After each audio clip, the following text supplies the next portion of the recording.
Olá, tudo bem? Aqui que fala é o professor Matheus Pinheiro Pantoja, professor de História. Mas antes que a gente inicie o vídeo, primeiramente, bom dia, boa tarde, boa noite, boa madrugada. Não se sabe aonde você está, pode ser num rolê, numa praça, numa rua, fugindo de alguém, ou quem sabe escondido na escuridão de seu quarto, prestigiando essa nossa aula aqui, né? Porque a aula não é feita só de mim, mas também de você que está assistindo. Então, hoje nós iremos trabalhar um assunto que constantemente aparece no Enem, que seria a revolta da Chibata. Eu creio que você já estudou a revolta da Chibata na escola, mas nessa aula de hoje nós iremos abordar aspectos sociais e um aspecto geral da revolta, algo mais contextualizado para o Enem. Antes de iniciarmos o conteúdo sobre a revolta da Chibata, é importante que possamos compreender como funcionava a sociedade republicana da época. Por exemplo, é importante saber quem era o presidente. Naquele período, quem estava assumindo a presidência era Hermes da Fonseca, um oficial de alta patente do Exército Brasileiro e que era conhecido por ser uma pessoa muito rígida. Muito rígida mesmo, vocês vão entender mais para frente a sua importância na revolta. E também outro aspecto que seria o processo de libertação dos escravos, que mesmo que tenha ocorrido em 1889, fragmentos da escravização, fragmentos do antigo sistema imperial de escravidão ainda eram presentes na sociedade, entre aspas, moderna da época.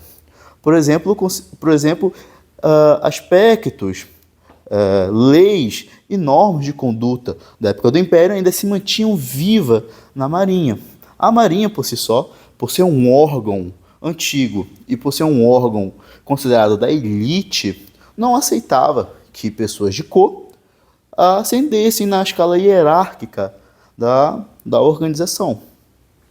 E também temos que entender o motivo pelo qual iniciou a revolta, que foi justamente por maus tratos.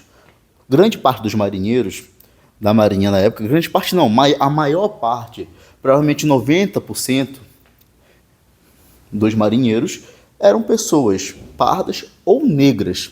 E essas pessoas constituíam a grande classe que mantinha a Marinha ativa, que mantinha os grandes barcos, os seus grandes motores acesos para que pudesse manter as suas atividades na costa do Brasil. Temos que também entender que, quando foi promulgada a República do Brasil, a Marinha se colocou contra a República. A Marinha se colocou ao lado da família real, ao lado do Império, e lutou contra o governo republicano, mas se viu derrotada. E através dessa derrota, o governo republicano, através dos anos, começou a fragilizar a Marinha, diminuindo o soldo, não custeando novas reformas para os navios, dificultando o alistamento. Inclusive, um personagem muito importante que nós iremos ver mais para frente seria João Cândido. Ele não era carioca, ele não era do Rio de Janeiro, ele era gaúcho. Ele, por ser filho de pais escravizados, ele se beneficiou pela lei do ventre livre. Ele nasceu durante o período da escravidão, mas ele não foi escravizado, ele nasceu livre. E por ele ser uma criança que se destacava e também pela questão dele não se dar bem com a família dona da fazenda onde os pais dele moravam e trabalhavam, ele foi mandado para o Rio de Janeiro, especialmente para a Marinha, com o objetivo de se ajeitar, se adequar. Que a maioria dos jovens que iam para a Marinha entravam na Marinha, ingressavam na Marinha, justamente com esse objetivo. As famílias mandavam para que eles pudessem tomar rumo na vida, como diziam. Bom, guardando esse ponto, vamos partir para o início da revolta.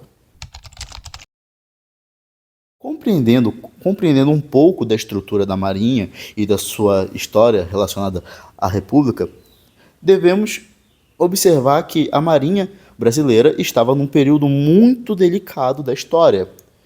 1910, logo início da Primeira Guerra Mundial, e grandes destroyers começaram a surgir nos mares ao redor do mundo, principalmente na Inglaterra e na Europa. E a Marinha do Brasil, por possuir uma costa gigantesca, se via necessário uma modernização da Marinha.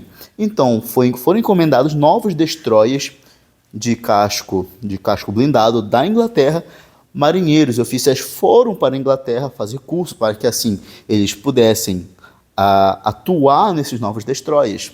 Isso foi um processo e uma campanha de modernização que ocorreu um pouco antes de 1910, mas quando se deu a revolta, esses novos destroyers já estavam sob posse da Marinha do Brasil. Agora poderemos ver o quão sortudo era o presidente Hermes da Fonseca, que logo quando estava assumindo o cargo de presidente da República, se instaura a Revolta da Chibata.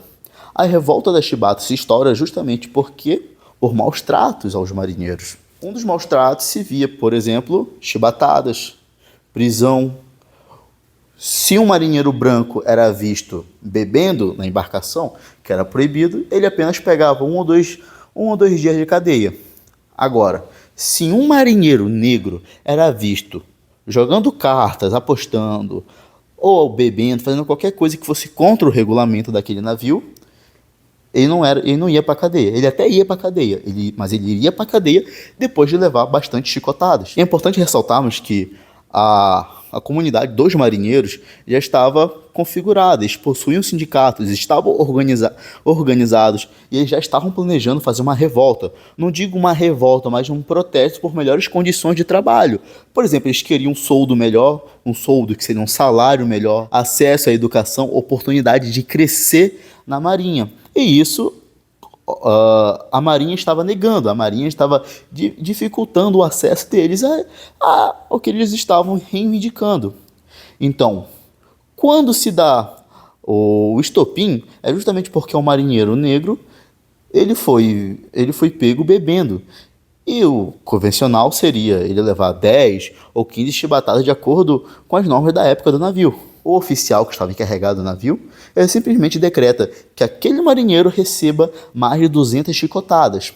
Aquilo revoltou os marinheiros do encouraçado Minas Gerais. Detalhe, como eu falei mais cedo, o encouraçado esse fazia parte da nova leva de encouraçados, da nova leva de destroyers, de navios de guerra que vinham da Inglaterra. Navios para a época ultramodernos. Então a revolta se dá início por indignação por parte dos marinheiros, eles se organizam, tomam o navio e com isso eles matam o oficial encarregado. Eles tomam o navio, mandam um telegrama para a capital e para as outras embarcações, e as outras embarcações acatam, não digo tanto acatar, mas as outras embarcações elas se unem à revolta. O outro encouraçado São Paulo, o outro Bahia, e outros barcos menores formam uma frota e eles vão direto para a Baía de Guanabara, para a Baía do Rio de Janeiro. Eles viram os seus canhões em direção à sede do governo republicano e fazem suas exigências. Então, ao virar os canhões em direção à capital republicana, o governo republicano recebe um telegrama que ali continha as reivindicações dos marinheiros, que seria o fim dos castigos físicos, uma melhoria no soldo e acesso à possibilidade de promoção ou uma qualidade de estudos por parte dos marinheiros. E no meio de toda aquela revolta surge uma figura emblemática, que seria ninguém mais, ninguém menos que João Cândido. João Cândido, ele surge como líder da revolta, pois antes mesmo da revolta ele já era um marinheiro que tinha total destaque, pois além dele ser muito talentoso, ele era excepcional em tudo. Ele era pontual, realizava as tarefas com rigor. Então ele já possuía um certo destaque entre os marinheiros, e os marinheiros o escolhem como líder da revolta. Durante o cerco que os marinheiros fizeram à capital, eles bombardearam partes da mesma.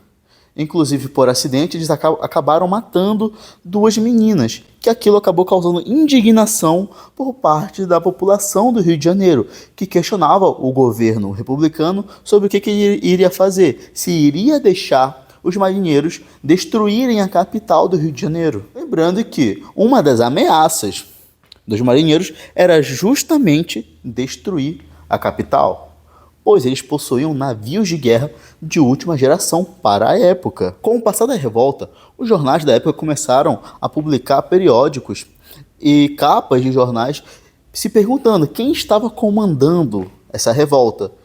E veio a imagem de João Cândido, que foi intitulada como o Almirante Negro. Aquilo era uma revolta imensa à alta elite da Marinha. Por quê? Justamente porque era uma elite que tinha raízes no Império ainda. Era inadmissível um negro ser considerado almirante. E então aquilo começou a causar uma grande cena política.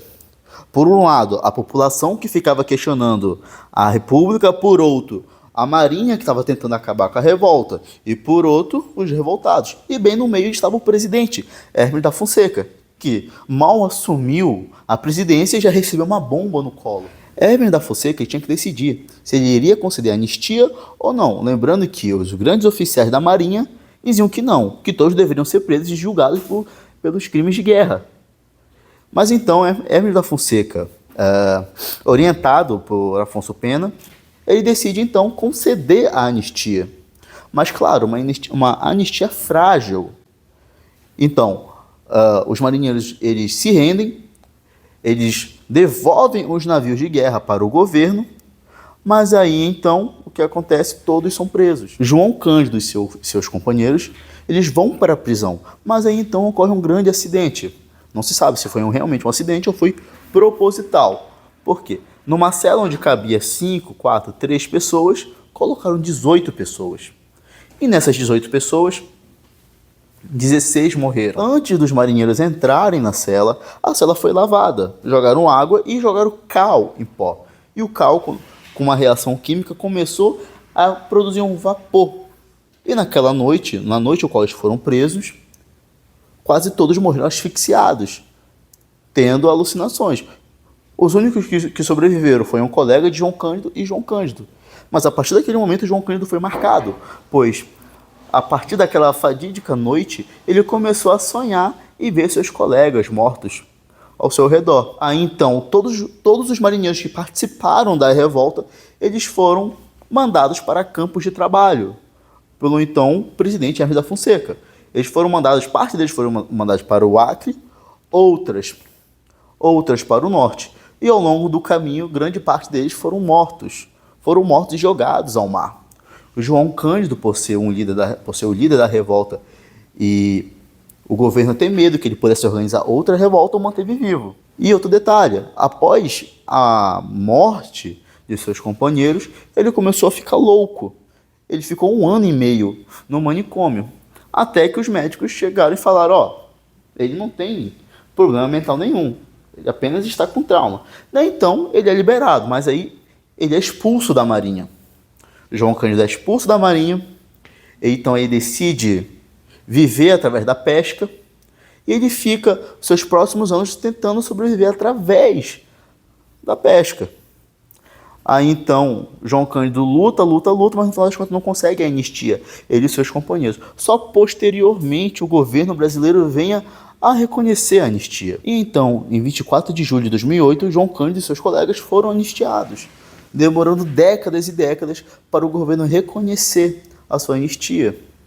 Mas então João Cândido morreu no esquecimento, João Cândido morreu sem o seu devido reconhecimento. Mas ele ficou cravado na história do Brasil como um personagem, uma pessoa, um herói que lutou pela igualdade racial em um mundo cheio de preconceitos. E dizem que nos seus últimos momentos de vida, quando o seu encouraçado, o encouraçado que ele comandou, o encouraçado mineiro, ele foi vendido para sucata, dizem que João Cândido foi visto se aproximando de barco perto do encouraçado e o beijando, se despedindo do encouraçado ao qual ele comandou com imensa maestria. Mesmo o Brasil, entre aspas, modernizado do início do século XX, ainda possuía pés no passado, como, por exemplo, os castigos físicos que eram mal vistos por outras nações, por outras marinhas vizinhas, como a marinha argentina, chilena ou até mesmo a inglesa. A revolta da Chibata é um exemplo claro de que devemos lutar pelos nossos direitos e pelo aquilo que acreditamos. João Cândido se tornou um símbolo da luta da igualdade racial no Brasil, e a sua memória não deve ser jamais esquecida. E finalizando o vídeo de hoje, eu dedico esse vídeo a João Cândido, que lutou por uma igualdade racial. E mesmo após décadas, ainda não foi totalmente reconhecida. Bom, ficamos por aqui. Um abraço, se cuidem. Até!